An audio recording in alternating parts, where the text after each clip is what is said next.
It is Wednesday night, so you know what that means. It's AEW Dynamite, and then after the fact, here on Wrestling Inc., it is the post-Dynamite show. I am Justin LaBar alongside former WWE referee for more than 20 years. He is my man, my friend to the north, Mr.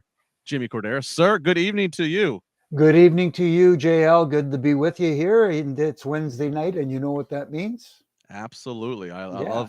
love it when Jay and Jay get together. We're going hmm to do it again here tonight. Thanks to everybody for joining us here live. Of course, we're live 10:15 on the East. No matter where you are in the world, thank you for staying up, or thank you for starting your evening, depending on what time zone. Live here across the different platforms, Wrestling Inc.'s YouTube channel, Periscope, Facebook, Twitch, or if you're doing the audio only after the fact, that's fine too.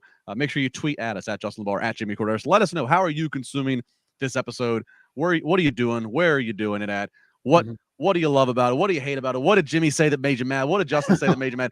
Give it all. I love knowing, hey, I'm working out in the gym. Hey, I'm ignoring the boss. Hey, I'm commuting to work. Whatever the case would be, I love hearing what it is, where it is you're taking us along the way as we do this podcast. We got a lot to talk about AEW Dynamite tonight from Philadelphia. Before we do that, again, hello to everybody in the chat, kind of having the watch along that they did.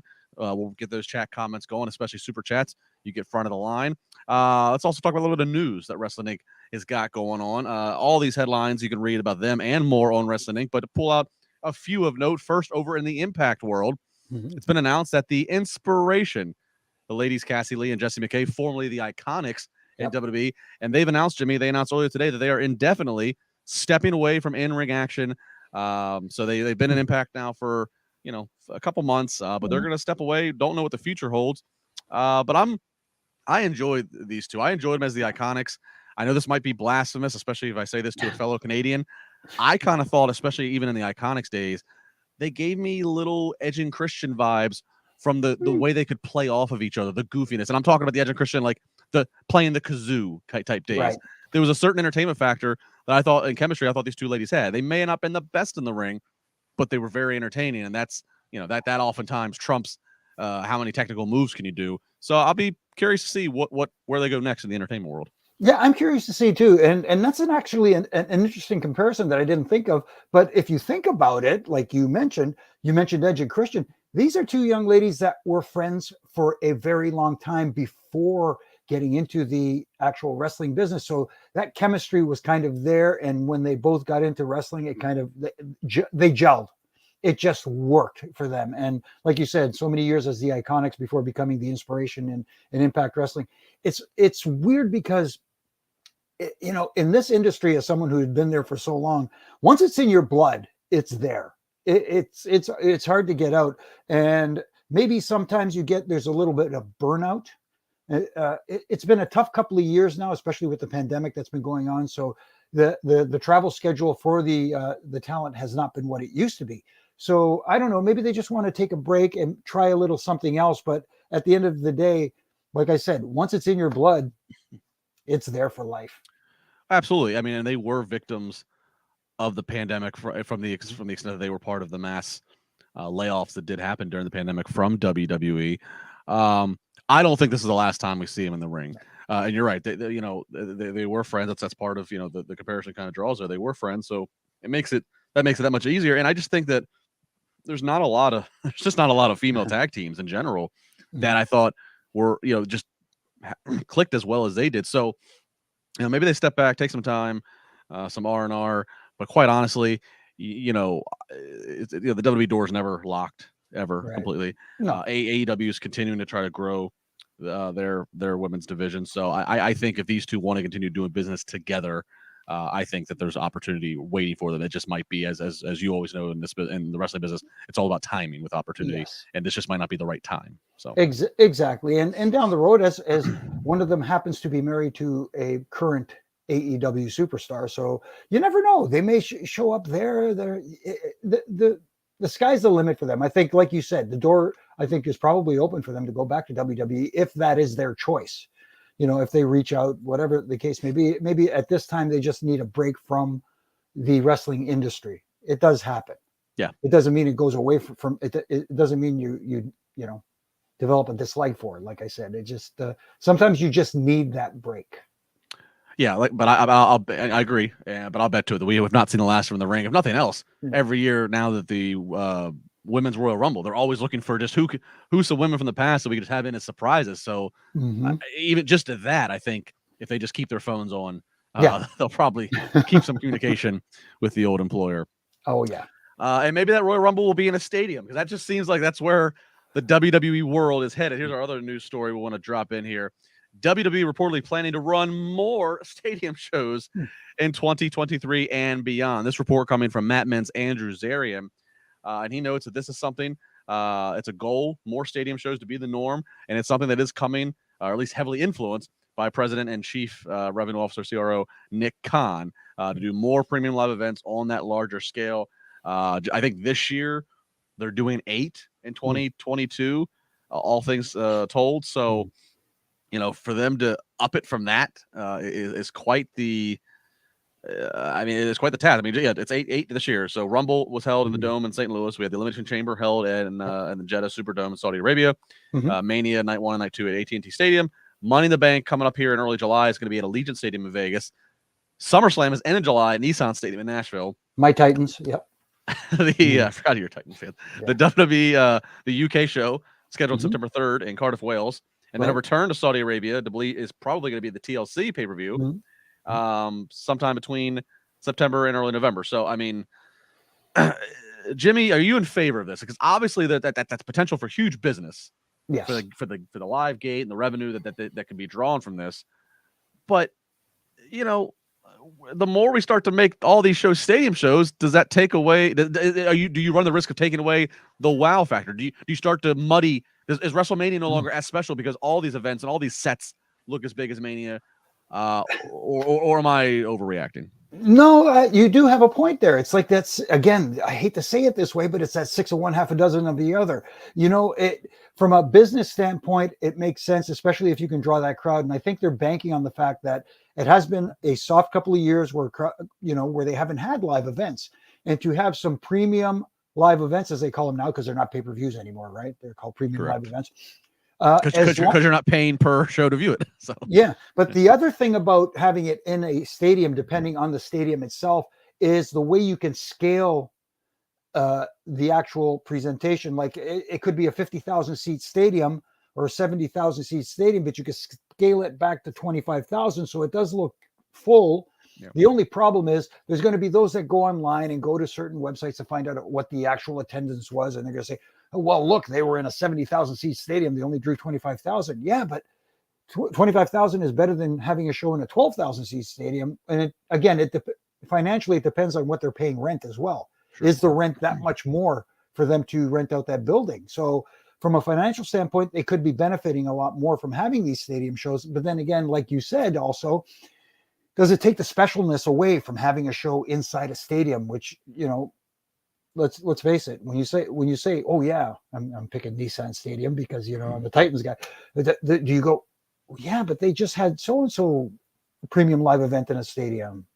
How many are they going to have? But again, like from a business standpoint, it makes sense. From a presentation standpoint, and from a perception standpoint, it may, I don't want to say it'll turn people off, but it may make people skeptical about the specialness of it being in a stadium. Yeah. I think there's a lot of nuts and bolts to break down, a lot of questions. I think one is to your point about what's the rent cost. I would need to, we'd have to have somebody on who is more of a financial expert with this stuff. But I do think with a lot of these stadiums they're talking about, a lot of these stadiums are they're stadiums by definition. They host football, but because of the nature of what they host, they're not being used every week around the year. And obviously all of these stadiums took a hit during the pandemic, lack of concerts and live events and attendance, for football and such. So I wonder if that's affecting some of these stadiums and what they're charging, if they're making a little bit more financially friendly to come use their place, in which in that case, you're right. You don't even need to fill the damn place. Depending on how the sets scaled, as you said, you could still turn a profit. I think, then the next question becomes, okay, it's financially viable. So we're going to, so that's a reason to do it. Well, then it becomes, can you keep the people coming? Yes. As we're seeing, as Triple H seems to be done, as all these major acts seem to be winding down, maybe Austin has another one. He said, maybe The Rock, but as these major acts, like they are building new stars. There's a lot of them on Monday Night Raw. Like, do you have enough to draw to fill 8 stadiums or more? And then at that I extend it to, okay, we're seeing a huge reaction and ticket sales already for the show in Cardiff, Wales. Mhm. I think if you're going to start doing more stadium shows, I think that should include leaving the U.S. Do some stadium shows in Canada. Go over to the UK. Go to Asia. I think that might, because those you don't even need to necessarily provide as big of a card as what you might need in the U.S., where the fans are spoiled and where they get to have you in their town a couple times a year. For in this case of Cardiff, Wales, this is the first pay-per-view in 20 years there. So absolutely. Yeah, no, you're right. Taking it outside of the United States, if you're going to take it to a stadium show, like you said, obviously the Saudi Arabia shows every year that they do certainly fit that bill. And, like, who knows? We did an outdoor tennis stadium a couple of times down in South Africa, which I remember, which was actually kind of cool, except for the one night it rained. We did 2 nights in the same venue, and it was awesome, especially the night it rained when Taker did a run in and hit the blue mats that are outside the ring, and ooh, not good. But anyway, I'll just leave it there. But no, you're right. Coming to Canada, they can do the Sky Dome. Mm-hmm. And if it's a summertime where it's a nice day, I remember doing outdoor shows at Exhibition Stadium or wherever it may be. Hit the big places like in Montreal, the Big O in Montreal, or the Vancouver. It makes sense. Again, like you said, because these buildings aren't being used as often, maybe the rent is a little more friendly for someone like a WWE to come in and run shows. Well, I mean, yeah, and especially if they make it more than just about the event that's going on for those 3 or 4 hours. Right. If they're working more fan fests and if they're working more things and to make it an event, and they're pumping more money into the city, more travel. So a lot of factors, but I mean, it's exciting, especially any which way you cut it. Well, it's exciting, especially as we've come out of over a year's worth of no fans for a time. So exciting. We'll see how it all shakes out. So yeah, they're going to be trying to fill some of those NFL stadiums just as those NFL teams do. And cue the NFL draft sound with the first pick in the NFL draft. Ball Sackville has decided to pick Manscaped to stock up their D. That's right. Manscaped, the leaders in below the waist grooming, have sponsored us to make sure that you don't get booed out of the bedroom like Roger Goodell does every year when he gets up to that podium. Support us and head to manscaped.com and use the exclusive code WINC20 at checkout for 20% off plus free shipping. Everyone's asking, why do these combine athletes, they ran the 40-yard dash so fast this year? What's going on? Well, a big reason is that Lawnmower 4.0. That's right. The Elite electric trimmer now serves over 4 million men worldwide. That's a lot of aerodynamic pants potatoes going on there. Because of their ceramic blade and skin-safe technology, your nicks and snags will be reduced. After trimming, your package will look as big as what the Seahawks got in return for Russell Wilson. Rumor is Kenny Pickett got trimmed up with Manscaped and is skyrocketing the draft boards. Small hands, no more. I want you to look in the mirror. Do you see any nose hairs dangling? Can't have that. Fellas, the ladies out there, they don't think that long nose hairs and ear hair is real attractive. So that's why we had the Weed Whacker nose and ear hair trimmer.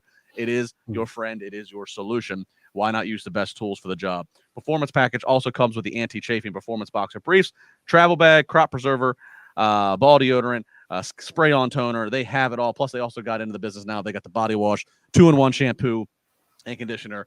Literally everything you need inside the medicine cabinet, inside the shower. It's all there for all of your needs in the bathroom. Go to manscaped.com. Like I said, you can get 20% off right there from the order, plus the free shipping, all by punching in the code WINC20. So I'm just telling you right now, Manscaped, Kalen Barnes, he shaved off time on his 40 after using Manscaped. It gets you light, gets you aerodynamic, gets you feeling confident, gets you looking good. Manscaped. Yeah, and the Toronto Raptors have been using Manscaped since losing Game 3, and now they've come back, and they're in the running for being the first ever NBA team to come back from a 3-0 deficit. We'll see what happens tomorrow night. Wild. Yeah. Crazy times up there for your Raptors. Oh, I know. The first 3 games. Yeah, I was beginning to think that Shaq was like a genius because he predicted that Philly would sweep them in 4, and I was like, after Game 3, I said, "Boy, Shaq really knows his stuff." And now I'm saying, "Ha ha, Shaq." Don't never give up on the Canadians. Yeah. A. Well, I'm excited for Monday because Monday starts NHL playoffs. So Go Leafs, go! Go Caps. Yeah, Go you guys took care of us the other night, but that's all right. Yeah, but now we're waiting on Ovechkin. Now he's day to day. We don't know what's going on. Hey, and Austin Matthews, 60 goals. Yes, congratulations. Awesome. Congratulations. All right. Enough puck talk. Let's get into AEW Dynamite coming to you live from Philadelphia on the at Temple University, and we kick it off with CM Punk's music, blasting over the PA, and fans really happy to see CM Punk, but he doesn't want to pander to them. He wants to get right to the commentary desk because he doesn't want to waste any time. He doesn't want to cut any time from what he's anticipating, like many, to be an awesome meeting of a tag team. And for the first time ever, Dax Harwood going up against his tag team partner Cash Wheeler. Interesting entrance here. They come out to their same music. They come out simultaneously, one from one tunnel, one from another. So unique presentation just right there. As we see, this is, of course, is an Owen Hart qualifying match. Both men wearing matching tights, Hart Foundation, circa 97 tights with their names. And then if you're really watching with the close eyes, I know Jimmy is, this is just paying respect to Owen and Bret, paying respect to Bret, and Mr. Perfect. Just a lot of sequences. We're talking, stiff European uppercuts, top rope suplexes, diving headbutts, small package, struggle with the weight, which ends up being the finish. Ultimately, Dax Harwood is going to get the win. This is quite the opener between these two guys, and the story, just to cap it off, as I told you, Jimmy, the story, as CM Punk is also eloquently talking about, is that these two guys, they have respect for each other. They're not going to see a lot of, we're not going to see pulling of tights and eye gouging. They're just going to try to one up and best each other. But there's at times they slip into that territory because the competition does get the best of them. They do get a little heated. Your takeaways for how they open up Dynamite with this match? No, I thought it was a great match. It hit me right in my wheelhouse because I love great wrestling like that. I know people are going to jump on me for saying this. So the only issue I had with the match is I didn't know who I wanted to win. I didn't know who to cheer for. And usually when you have a match and you're trying to get your audience enthralled, not just in the match itself, which was very good. Don't get me wrong, please. I know people are going to jump all over me about this. The match was technically sound, and those guys worked their butts off and did a great job. I love the homage to the Hart Foundation with the tights and all that sort of stuff. I love the match itself. I love the execution of the moves and everything that they did. It's just that, again, for the lapsed fan who might be tuning in possibly for the first time and checking it out, and them being more of not a hardcore fan like you and I would consider us hardcore fans, not understanding that there is really no heel and no babyface in this, because technically speaking, the money is in having people cheer for a babyface and boo the heel and want to see the heel lose. That being said, again, it was a little different. And if it was the only time that we see in the program where we get, for lack of a better term, non-heel babyface matches, I would be fine with it. But unfortunately, it happens a little too often at AEW. You don't know who you want to cheer for and who you want to boo. But again, this match was great. It was, they knocked it out of the park. And I like the fact that they still remained friends afterwards. It wasn't can they coexist afterwards? Sure.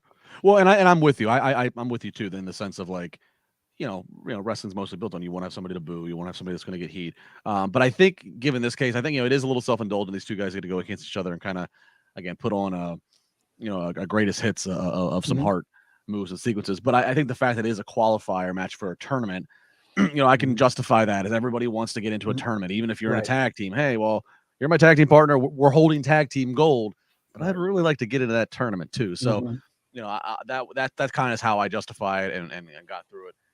Very entertaining match. So Dax Harwood, so he's gonna have a little bit more singles work to go. At least one more match as he is qualified for this tournament.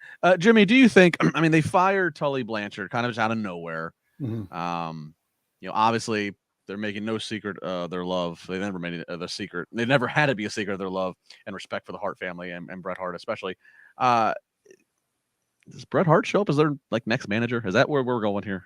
I don't know. It depends on what rumors I don't like buying into rumors online about so and so and so and so and stuff that you can't confirm.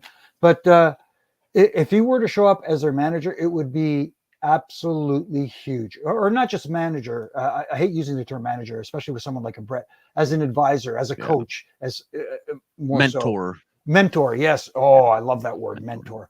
That would be extremely awesome. And I would I like to see it happen, especially for those two guys, because they're two guys who would absolutely not only benefit from it, but appreciate it beyond belief.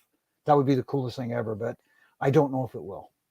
Well, and I think it's just them firing Tully, unless the firing of Tully, which obviously now at this point has happened, like time runs through, I don't know if weeks or months ago, but I think just the fact that it kind of came out of nowhere, and it's like, okay, well, maybe they fired Tully, maybe Tully doesn't want to be on the road every week, maybe maybe they thought, okay, maybe AEW thought it'd be weird to have a horseman as their manager while these guys are paying so much, tribute to the the Hart fan. I don't know. But it just, especially the firing of a manager, and then you see an AEW just become known for the mentorship of vets, William Regal, Jake the Snake Roberts, so Arn Anderson. So I don't know, but I was curious as a fellow Canadian and a guy who reffed many Bret Hart matches, if he had any feeling that Bret might be AEW. No, I don't know if he wants to be tied down like that again. Again, the rumor is that he has signed a contract with somebody else. I don't know how true that is, but right now he's the only one who knows for sure. But the days of the what is it, the Forbidden Doors? Forbidden Door. Yeah. I don't think that Forbidden Door will be open just yet, at least anyway. Okay. By the way, if you are sending in super chats, we have seen them. We have them saved. We will get to them. We're just waiting to get to them until the timing and the topic comes up that you are super chatting about. So did not forget you. Don't worry. All right. So right after that, Punk, who again is out there on commentary, he stands up because they announce officially, it is official, at Double or Nothing in Vegas at the end of May. It is going to be AEW World Champion Hangman Adam Page, and he is going to defend that title against CM Punk. Crowd goes nuts for the graphic of the announcement. Punk gets on the mic and basically just says, "This is the best locker room I've been in. It's you people that got me back here after 7 years of being gone. And I'm not a gambling man, but I'm gambling on myself. I'm betting on myself." CM Punk calling a shot that he is going to win that AEW World title. I mean, Jimmy, it kind of feels like, and I know it hasn't been that long of a run for Adam Page, but I don't know. It just seems like all things are kind of pointing, all momentum is pointing towards CM Punk here. Yeah, well, I mentioned earlier about the lapse fan and the fan that you want to bring back into it, and AEW needing to grow their audience. Not that they're not drawing good numbers; they're doing decent number-wise, but they need to do better. And if you want to grow, maybe it's right time for putting the let's say it this way, putting the strap on CM Punk, because CM Punk is someone that fans recognize. He's a name value. He could have the same effect like Jericho. Jericho was the one who helped put AEW on the map when he was champ. Now, nothing against Adam, but he just, I don't know, for some reason it's just not clicking, in my opinion. There's something missing in that equation, and I think CM Punk is a guy who could possibly, like I said, grow that audience, bring back that lapse fan, and have people at least want to tune in and see what's going on. Yeah, Page's chase was great. The fever pitch that the audience got in wanting him to finally get his hands on Omega, and then the chase was really well done. Interestingly enough, I don't know if these two things are related, but Hangman Page's chase, the height of his chase was the end of last summer going into the fall, which right in the middle of that, what happened? CM Punk came back, after 7 years of being gone, when people thought he'd never be back in wrestling again. Overshadowed. And then 3 weeks later, on the same night, Adam Cole, Bryan Danielson. Yeah. So I mean, I don't know if they're related, but it's, you look now, you've had 6-7 months to let it all play out, and we'll see. But I don't know. Punk's been calling a shot. I think you're right. I think it further puts the company on the map, further adds just credibility to the world title, because again, now in this opening 2 or 3 years of the company, one more Hall of Fame credible name you can add that held your world title, not just held it, but holds it and defends it, that you could add to the list. And then when the time is right, who's the next person who you can make who dethrones a CM Punk? So a lot of booking. Exactamundo. That's the thing. You as long as you take the time and tell that story for that next champion to be the guy after CM Punk, and you got to look at it. You look down the heel side of everything, and hey, there's one name that stands out in my opinion, and we'll talk about him a little later too. All right, so CM Punk versus Hangman on Page is official for Double or Nothing, so we'll get more build to that in the next month. Next, we get the Blackpool Combat Club, the BCC, Bryan Danielson, John Moxley, and Wheeler Yuta. Wheeler Yuta, of course, getting a huge hometown pop in Philly, up against QT Marshall, Nick Camarado, and Aaron Solo. This, again, more showcasing here, Jimmy, of this Blackpool Combat Club. Ultimately, it's going to be Wheeler Yuta with some vicious elbows, clubbering elbows, that he's then going to transition into a pin on the biggest of the three opponents, and Nick Camarado. So, huge moment here for the hometown boy. No, absolutely a huge moment. The only thing is, during the match, I thought maybe a little bit too much selling by the Blackpool Combat Club. And maybe the other guys a little too much offense. That's one. That's one that I think that's company wide, and I think and I think it's. Which I mean, I guess is good. There's a lack of selfishness. Everybody wants, like, you don't see even the matches that should be more of a squash. The star lets the other guy get more shine in than tradition would say you should have. It's wonderful not to be egotistical and to be wanting to try to help get the other guy a few.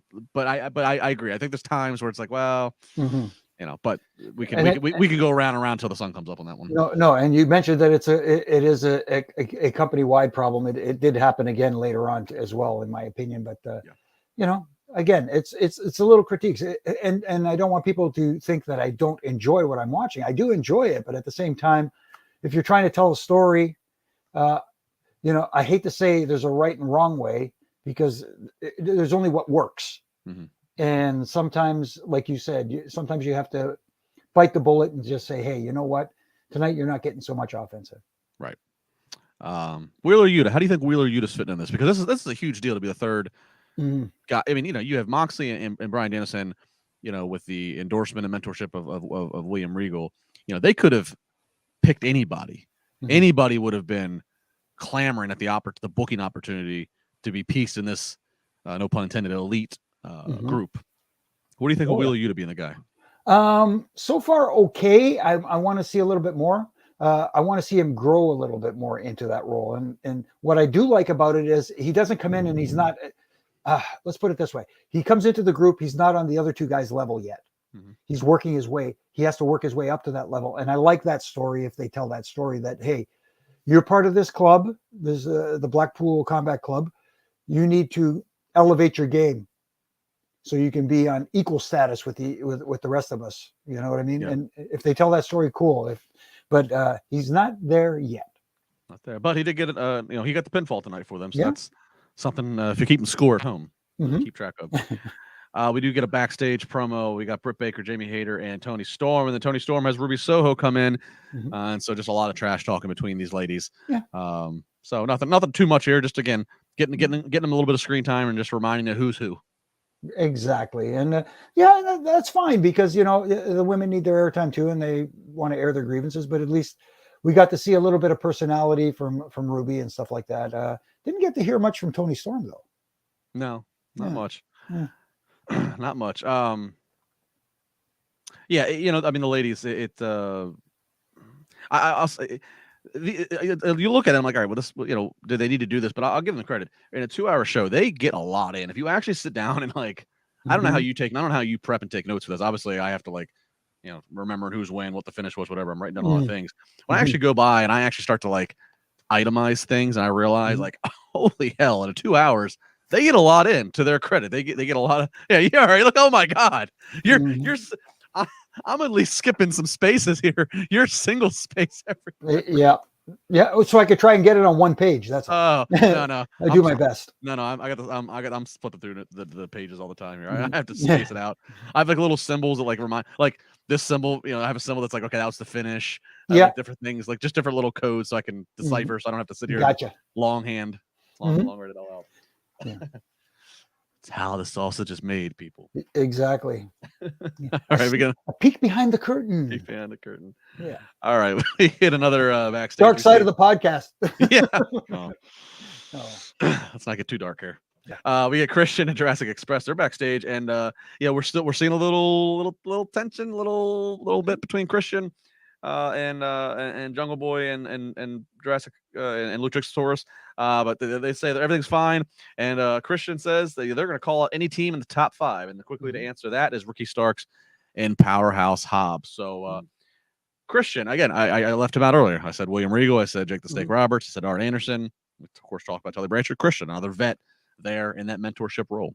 Yeah, absolutely. And a very underutilized talent, I think, in my opinion, there in AEW. There's a guy who you could plug in pretty much anywhere from top to bottom of the card. And I don't know if it's the right fit for him to be in that mentorship, the air quotes, the mentorship role for Luchasaurus and Jungle Boy, but the tag champs. But again, Christian is so good, you can plug him in anywhere and he can make it work. Yeah. Oh, he's entertaining as hell. Oh yeah. Yeah, we'll see. I've long said that you look at Luchasaurus, look at Jungle Boy, it's been fine, and they've had their own sense of chemistry as well, and they got the theme song, which is real over. But I look at them and I just see potential money in each of them as individual single stars. Right. You know, if the cards are played right. So that might be where we go. We'll see where that takes place here. Right. All right, this one's a big one. Looking forward to this one. Lance Archer, he is the next mercenary of MJF's up against Wardlow. Wardlow once again out to no music, handcuffed security flanking him. MJF and Shawn Spears up in the skybox, of course, orchestrating this whole thing. They've also made sure that Wardlow has no music, so he's coming out simply to the passionate tones of the Philadelphia crowd chanting his name. I got to say, last week, Jimmy, I did not love the no music for Wardlow thing. The whole let's like strip him of everything, MJF's trying to do. I thought that like at least let him have the music and let there still be that energy, especially here in Pittsburgh for where he has connection. Let the people react to that pop. I was a little better with it this week because I think maybe people catching on a little bit more. The Wardlow chants were louder. They were trying to act as a soundtrack to replace the music. So I warmed up to that aspect. I don't know how you felt about that, but I don't know. I'm warming up to it. Again, it's one of those things that's going to take some time. And like you said, the crowd reaction was a little better this week. Maybe by next week, things will be elevated. And because of their taking away his entrance music and making it, toning it down, so to speak, maybe the elevated crowd noise level will increase next week. And if you guys are listening to us and you're going to be there next week, let them hear it, man. I think it could. I like the idea of having him handcuffed. It's going to end up biting him in the butt sooner or later down the road. But at the same time, it's a different presentation. It's something I find very interesting and something I want to see what happens when they take the cuffs off. Yeah, you know what I mean. So so far it's working. And like I said, give it some time for that, because everybody's got entrance music except for him. He's the one guy now. So he stands out in that respect. So he's up against Lance Archer, another guy who's bigger than him. Wardlow's dubbed as and he's muscular as all hell, but he's not the biggest in terms of height or anything like that. And then what he can do in the ring, he does not necessarily wrestle like a big, he did a swanton bomb, he did Hurricane Rana. Yeah. They put him up against Lance Archer, who's notably bigger. And in this match again, maybe, and probably because of the opponent choice here, more competitive than I wanted. Wardlow still gets the victory, does hit 4 power bombs for the Powerbomb Symphony. Again, didn't love there's being more of a competitive match. I also didn't love the fact that it was Lance Archer that's having to lose this. Lance Archer's a guy who I look at him, I think he's money. He's got Jake by his side. Jake is still Jake. But talk about something that's just not clicking. Lance's music hits. I feel like he's out. I feel like he's walking too fast. He's in the ring too, like he's not letting anything soak in. That's one I want to have a reset hit on for his benefit, because I feel like there's a lot of potential in a Lance Archer. I just did not love him being in the spot in general. The right move, obviously, is for Wardlow to win. Wardlow's going to continue to win until he gets his hands on MJF. Just didn't love, and I get what they're going for, and we'll get to the next week's opponent here in a second. They want Wardlow to slay every big dragon. Right. I get that that's a story, but I'm not sure if I love that. Yeah, I was kind of on the fence with it as well. And like you said, it needed to be an opponent where the opponent again that was facing Wardlow wasn't getting as much offense in. And like you said, you know, with someone like a Lance Archer who needs to get that offense in as well because of his size and his presentation, he needed, you know, I didn't have as much of a problem with it in this match that I did in the earlier match in the three-way, in the triple threat, the six-man tag, so to speak. Yeah. But at the same time, Wardlow needs to come out looking like an absolute world beater right now. And, you know, eventually down the road, who knows, maybe, you know, you could pick a time frame, whatever it is, a month, 2 months down the road. Then you could build to a Lance Archer versus a Wardlow match and have it mean something, as opposed to just, hey, we're going to put this match on this week. Yeah. That's what it felt like. It's just, we're going to have this match this week. Yeah. And so we catch up. Well, I'll jump ahead a little bit just to stick with the same stories here. They catch up with MJF a little bit later. He is cool, calm, and collective because he has a plan. Once again, he's got money. He's got money to burn to pay someone six figures, and he hops on the phone, refers to somebody as big man. You want to make six figures next week? Okay. Wardlow, I got somebody once again who's bigger than you. He's smarter than you, and you can't teach that. Teasing a certain big Kaz would be one who we logically draw from that. Right. I mean, I'm a huge. Despite the last time I saw the guy, I ended up on the wrong side of a chokeslam from him. But that being said, I'm a big fan of watching the guy. Right. So the thought of him being back on, being on AEW TV, being on anybody's TV is great. I love seeing him when he's on Impact. But once again, they're going the route of somebody bigger for Wardlow. Right. Again, yeah, but and also there's no. I get what the story is. He's trying to find someone to take Wardlow out for him before he ends up having to be in the ring with him. MJF, I'm talking about, of course. But bringing in someone like a Big Cass. And is it just going to be a one-time thing? You know, I don't know. See, again, I'm going to wait and see. I'm going to try and be that guy. And I don't want to be that guy that says, look, too soon for something like this. But at the same time, I'm going to give it a wait and see what happens next week. Maybe this builds into a little mini storyline until they finally get to the Kaz and MJF. What I'd also love eventually one of these times for there to be a swerve. MJF just keeps thinking he can dial in the phone and write a check, and one of these times that person outsmarts him or takes the money and runs, and it just fantasy booking here. If a Big Cass or somebody like that is, coming to AEW for a more regular role, and especially a guy like that who can be very babyface with the crowd, and if you want to babyface him, what a babyface move if he just gets in there, looks like he's getting ready to do the deed for MJF, and then he just goes on, lays down, steps aside, whatever, collects his money. Babyface pop, right? And now there's no big man standing in between Wardlow and MJF. Just fantasy booking, but right. I'm waiting for a swerve like that. Jakey Bakey sent in 99 cents and then followed up with Love Korderas. Oh, thank you, Jakey Bakey. Going to some other super chats here. Sean Wiley says, "What's up, Jimmy and Justin? Jimmy, who is your top three heel refs of all time? Number two, they say Big Cass is going to face Wardlow, and Swerve is turning heel. Jimmy, who are your top three heel refs of all time?" Oh, well, you got Danny Davis, of course. You got to be in there, and believe it or not, you got to look at Nick Patrick as well. Yeah. Nick Patrick's in the conversation as well. And if I got to pick a number three, I'm going to go outside wrestling and pick.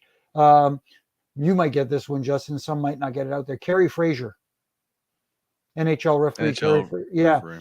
For not calling the high stick on Wayne Gretzky when he high stick Doug Gilmour in that playoff game in Los Angeles. But anyway, when you said go outside of wrestling, I was waiting for like Mills Lane and boxing or the NBA ref that got found out that he was like doing games for the mob. What route you're gonna go? No, I gotta sneak my Leafs in there somehow. Yeah, but Nick Patrick, absolutely. I mean, oh my goodness, yeah. If you are a younger fan, if you were not watching in the 96, 97 period, if you were not watching WCW, I don't know what the best way. If it's going back through Peacock, I think they have a lot of nitros there. Figure out the best way that you can go back and watch some of the week-to-week programming that's happening with the NWO. And basically, Nick Patrick was a WCW referee who all of a sudden was just acting very peculiar.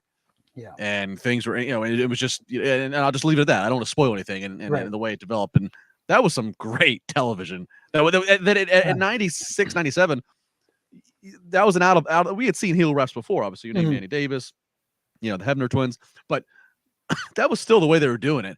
And with as real as this invasion felt already with the NWO, it was like they got the referees too. Yeah, I know, and I remember the night of the big swerve with the Hebner twins. It was amazing because we didn't know about it. They didn't tell any of us about it. They worked you too, us referees. So when Earl went to the ring instead of David, it's funny because everybody looked at it and said, David looks thinner. What's going on here? You know what I mean? Like kind of thing. And then I went back to get a coffee near where the monitor, they had this little station set up where you can get coffee and drinks and stuff like that. So I'm getting a coffee and I see in the shadows watching the monitor back there, I see David in his ref gear. I look back like this and I go, and I look at him and I go, and he goes, I went, okay. Yeah, I forgot about the referee deal. They worked you guys. Mm-hmm. And I got to give a shout out to Little Nate, of course. Little Nate. Yeah. And who's still every Charlotte Flair match, he's the ref. Yeah, there you go. Woo! Not an accident. No. Hojo to Gobolinski, is Cass and Devin Nicholson for you to work? Isn't it all a work, brother? I don't know. It's all a work, brother. There's people out there who still think the Montreal Screwjob was a big work. So that's true. That's true. Yeah. Joe Dombrowski did an entire film investigating. Yeah, exactly. Oh boy. All right. So exciting stuff there. Wardlow against, I kind of like this. They're leaving the silhouette. They're still leaving it a silhouette on the graphic, but obviously giving you a hint. Watch. He's saying it's a guy bigger than you and whatever. Watch it end up being Enzo. who comes up to like Wardlow's chest. I don't know. Yeah, exactly. All right. So we keep going with that. We get the Jericho Appreciation Society. They do a sit down. Kingston, Santana, and Ortiz, they come out. All parties staring beyond, again, pointing out again a 5-on-3 number situation here. I'm still waiting for Kingston, Santana, and Ortiz to find 2 more people to even the odds here. This one gets pretty. This one gets pretty graphic. It's pretty heavy. The war of words going back and forth, particularly now with Kingston and Jericho. Jericho uses the term, I'm going to put a hit out on you. We're going to eliminate you from AEW. Yeah. Kingston firing back, getting real serious, even using some hand gestures to help illustrate and drive the point of, in my world, it hit me in something different. And if you're going to go there, there's no turning back from that kind of a place, and got real heavy. It ends with, Kingston with Jericho backed down and looking, in fear of his life. So, okay, better watch your back. And then again, to jump ahead later, we see the JAS has attacked Kingston, Santana, and Ortiz back in the parking lot, and they've grabbed Eddie Kingston and they throw a fireball into Kingston's face. So kind of selling this, that this has gone beyond the ring. This has gone to the streets. This is beyond the rules of engagement in pro wrestling. Jimmy, what did you take away? What'd you like? What'd you not like out of this? I like the heated interaction between both parties, but at the same time, like you said, there's that fine line that you got to be careful, especially in today's television world. And yes, I understand that AEW, for lack of a better term, caters to a more an older audience. Whereas the WWE, for example, caters more. A lot of children tune into WWE as well. So using that kind of language in WWE would never fly. Now, used here, again, that's debatable. But at the same time, if you're trying to grow your audience and you want kids tuning in, maybe you got to be careful how you approach that, and the wording that you use, like a hit and stuff like that. I mean, I don't know. It's, for me, again, as someone our age, or even older than you, my age, obviously, it's not as big a deal as it would be for someone younger. Yeah.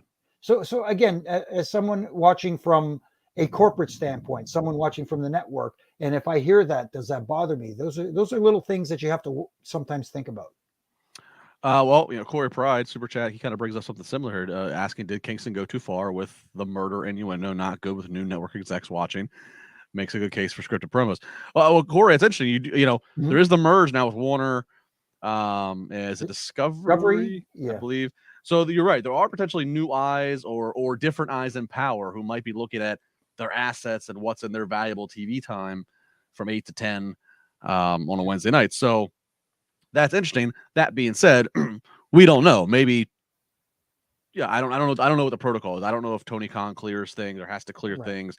Corey says makes a good case for scripted promos. Again, we don't know. This might have been something that, maybe not pitched by Tony, but maybe it was pitched to Tony, and he was okay with it. He said, "Yeah, well, we can do that. We're towing a line, but we're not going past the line." So and you don't have to necessarily script the promos. It just be careful in your wording and how you present it. That's all. Sometimes, and like you said, some network execs might have tuned in tonight and saw that and went, "Whoa, that's a line I think they crossed." You know what I mean? So you got to be careful.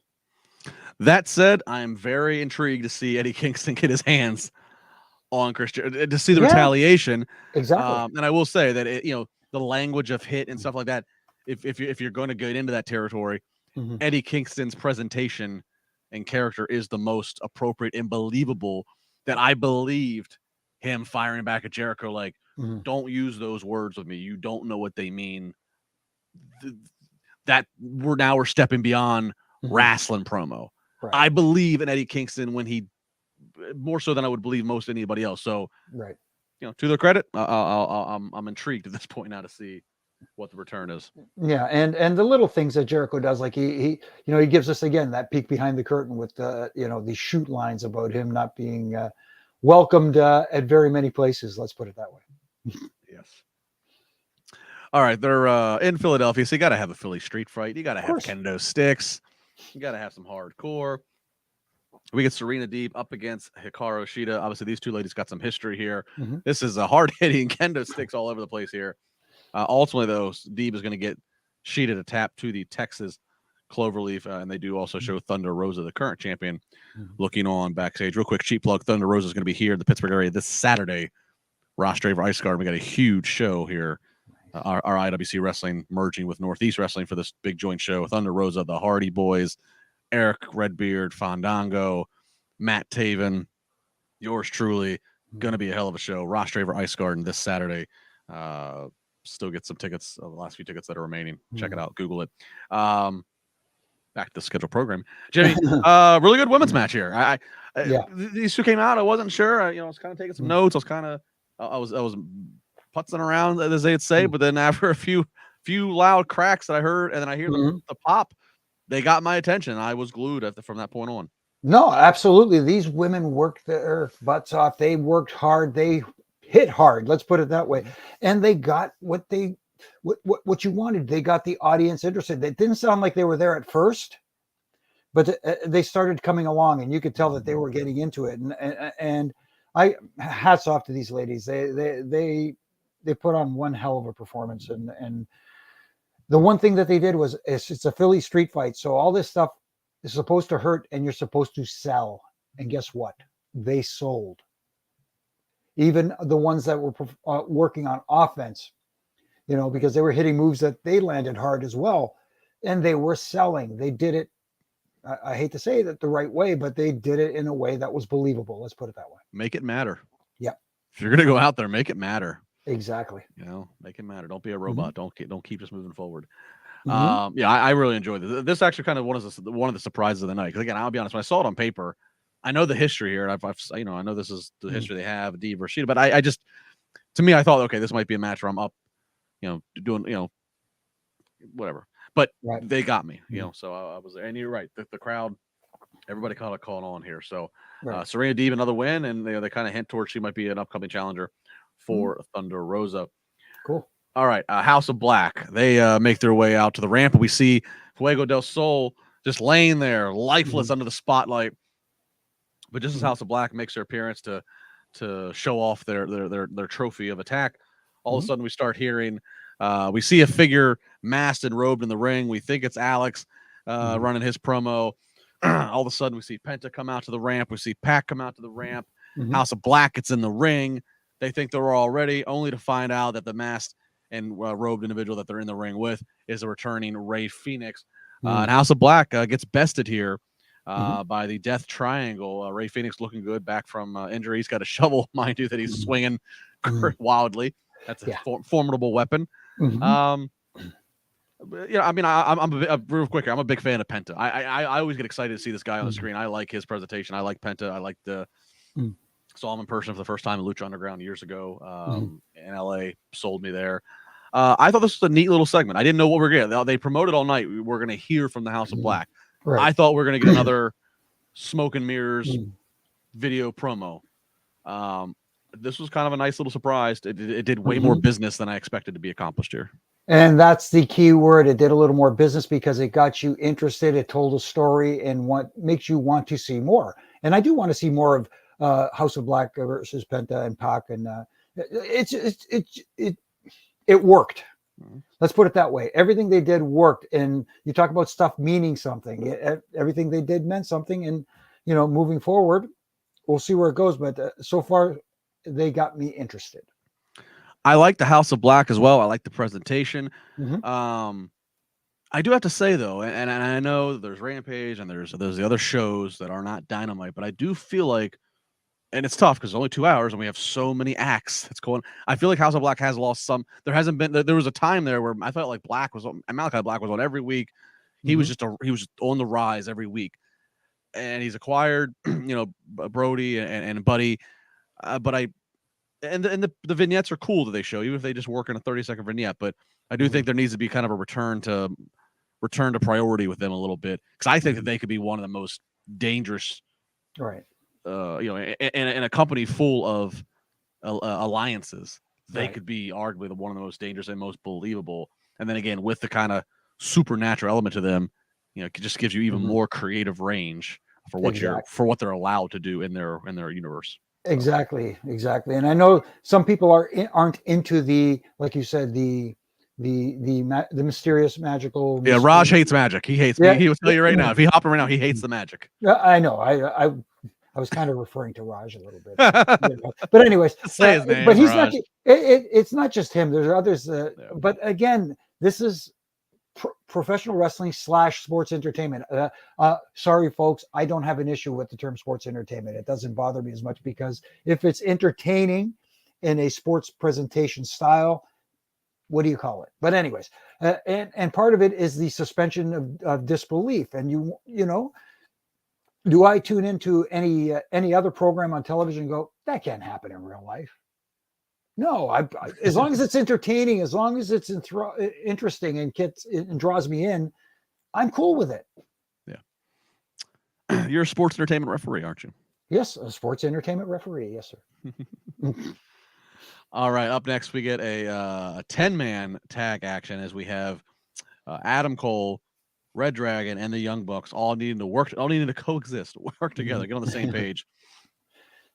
And they go up against Lee Johnson, the Varsity Blondes, Dante Martin, Brock Anderson. And at first, those underdogs kind of get they got to get the upper hand. They have control of the ring as we get sent to the first commercial break. Cole and company needs to get all of his boys on the same page, kind of looking all, in different directions, but they eventually get on the same page, start working together. Ultimately, we're going to see Adam Cole. He's going to lower the boom on Lee Johnson, and they're all five are going to stand tall, and they're all going to wear their undisputed elite T-shirts and pose together. So it looks like for now, they might all finally be rowing in the same direction. We talked earlier about world title picture, right? And it seems like CM Punk inevitably, and then who could he make after that? Yeah, you got ideas like MJF. You got baby faces like Wardlow. And there's history there with CM Punk. You can't have that conversation without also saying, well, what about Adam Cole? Just commands the crowd. Yeah. The music hits and the play, just commands the crowd. Probably the biggest music pop next to CM Punk. Right. Hey, that would be an interesting build if CM Punk were the guy to be their next, AEW World Heavyweight Champion. Maybe Adam Cole is the next guy for that. But unfortunately, they already had that match with him and Paige. And maybe they should have held off on that one first. But anyways, I'm a big fan of Adam Cole. I think he's got, and he does things history, and he does things the right way. Yes, yeah, he does. He handles himself the right way. Yeah, because if you notice all the stuff that was going on in typical tag matches there that involved the Young Bucks, there was a lot of multiple people in the ring at once, performing a lot of moves, and which is illegal. Yeah, but there was a time there where there were 4 guys in the ring, and Adam Cole was the only guy not in the ring. It's almost like it's like he wanted to be that one guy that wasn't in the ring. You know what I mean? Then even when you going into the finish, when you looked at it, it was 4 guys in the ring setting them up for that the knees. The faces were out on the apron before they got knocked off the apron. They weren't even trying to get in. You know, it's just sometimes I get it. You're trying to get a lot in, but at the same time, when the heels are doing moves that are too babyface-ish, anyway.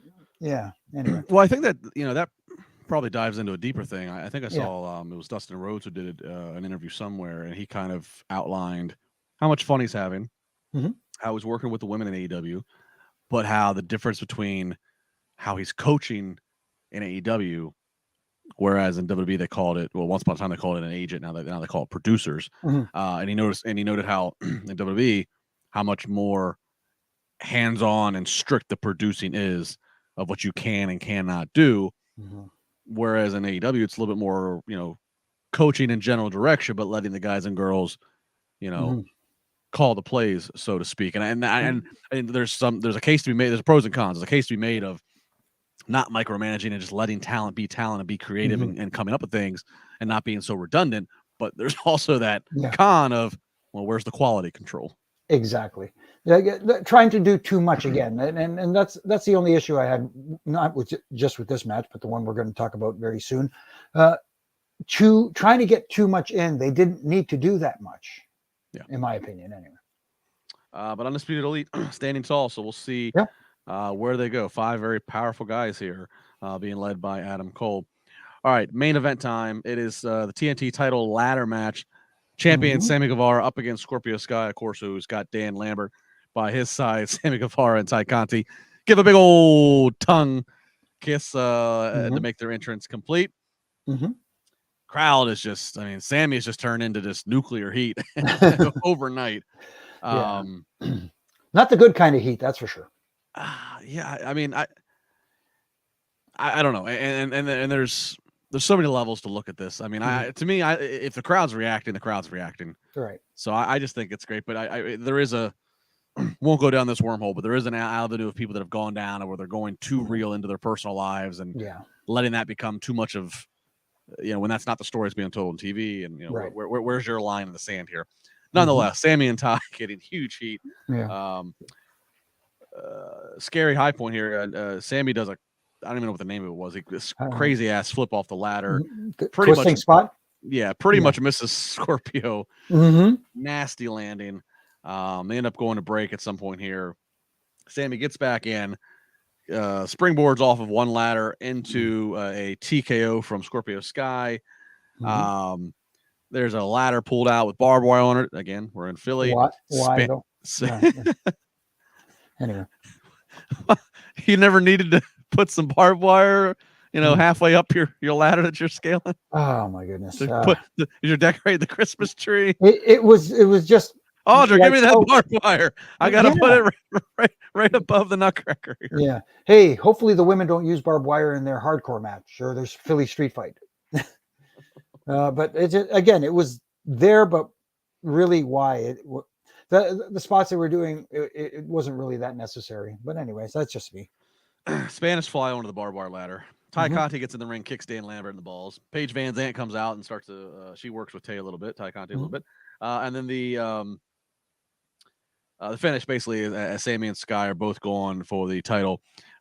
Sammy gets tossed off the ladder, spine first into that barbed wire ladder that is propped up against the ropes. So Scorpio Sky is your TNT champion.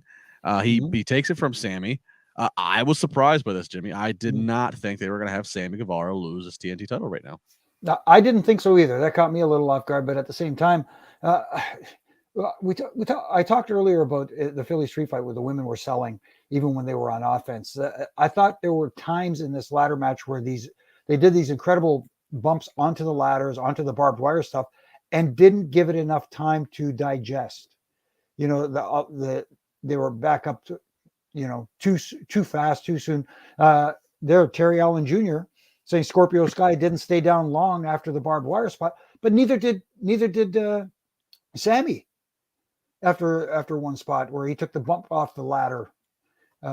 Is that do you think that's is that due to time? I mean, is it a case of we're coming up, the refs are in their ear? Hey, we got 2 left. We got 90 left. Like, I mean, is that causing a rush? That could be the case, but at the same time, here's a spot where he took that big bump off the ladder and then got up before he got pushed onto the barbed wire, so that Scorpio Sky could get the title down. So the big bump would have been enough off the ladder.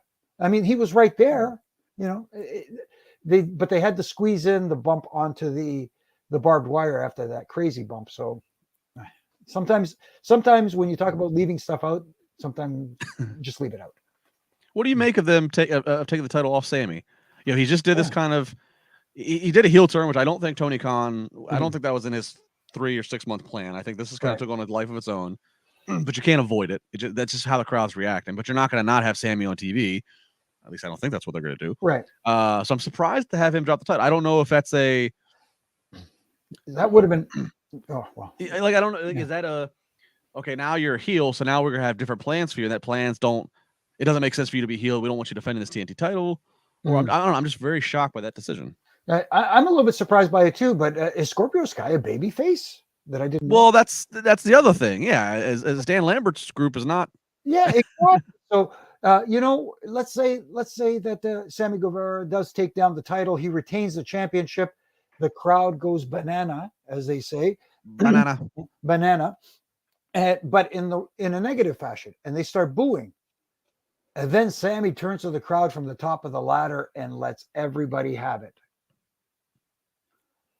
There you go. Yeah. Now you've created another heel. Yeah. Yeah. Potentially a very big missed opportunity there.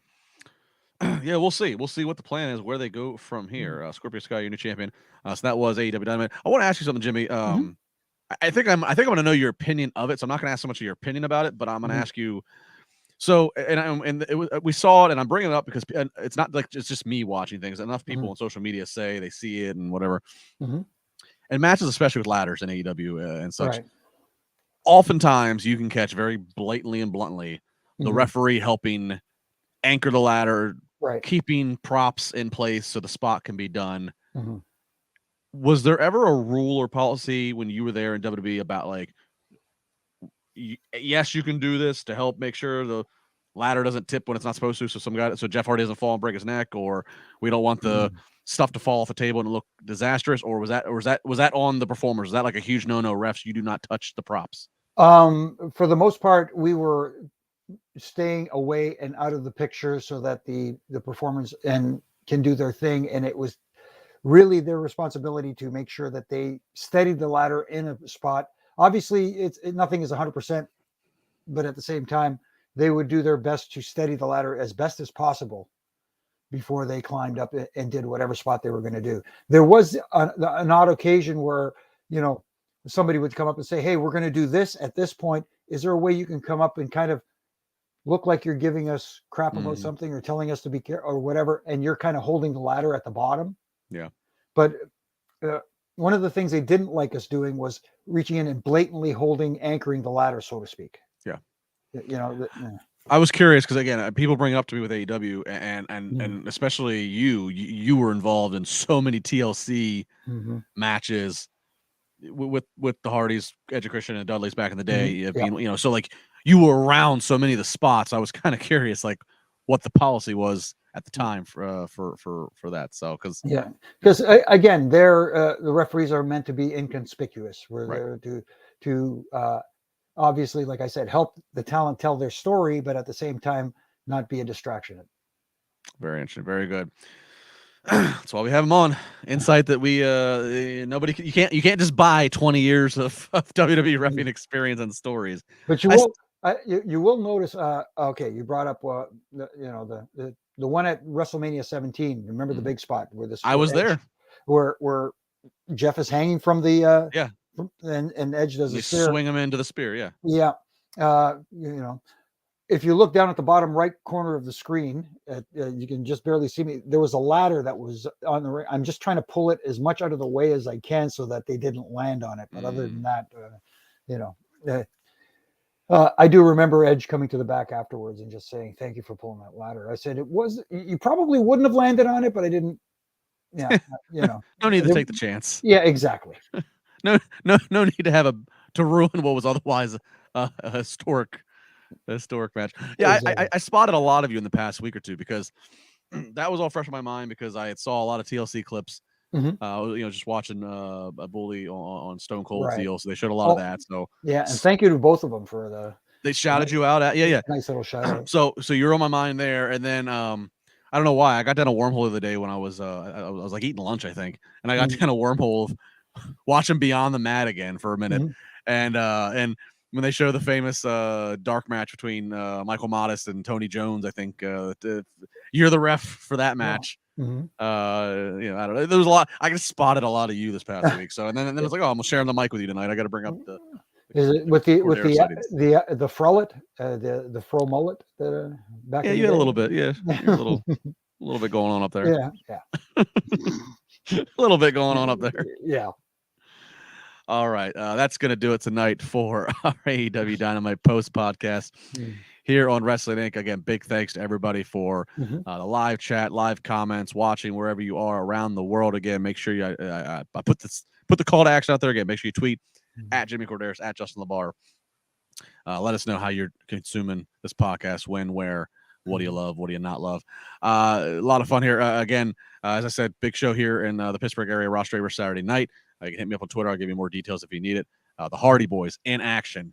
Eric Redbeard, formerly known as Eric Rowan, Thunder Rosa, Fandango, Matt Taven. Just going to be a hell of a card. And there's a meet and greet prior, so you have a chance to meet and get pictures with everybody. It's going to be a real fun event. Jimmy, anything else you got going on you want to plug? Right now, just pretty much sticking to my ref and rants, my daily ref and rants weekdays, where you can catch me on all my social media accounts here on Twitter at Jimmy Korderas, on Instagram at Real Jimmy Korderas, and even on my Facebook pages, and where I just have fun making little critiques, something that stands out that makes me go, so to speak. And recently I did a seminar with my good friend Harry D up here in Canada, which was a lot of fun. So hopefully that becomes a little thing. Maybe we can do some referee seminars down the road. Maybe, who knows? Maybe one day we can make a trip down to Pittsburgh again. And for everybody I did one down there. With, I was going to say I had the privilege of getting to sit in on one of your seminars, and it was a masterclass. It was. Well, thank you. So many things that I take in from your point of view of what you're doing and why you're doing it, and how it can make a match better or worse, or even me in a managerial role of how I can watch the ref and learn some things or help things. Or I mean, you open my eyes to so much. So anybody ever gets a chance to do a Jimmy Korderas referee seminar, even if you're not a ref, that's the key. You don't have to be a ref to want to take a ref seminar, because you can learn a lot of why your best friend in the ring can be there to help and facilitate things. So absolutely, it's not just for refs; it's for talent as well. So how to utilize your refs properly. Absolutely, especially if you're a heel. So the heat goes on you and not them. Not the ref being that stupid ref. Yeah. They're certified referees, damn it. Don't piss on their certification. Exactly. All right. He's at Jimmy Korderas. I'm at Justin LaBar. Big thanks to all of you. Like, subscribe, comment, do what you got to do. And I'll talk to you again next week here on Wrestling Inc. Good night.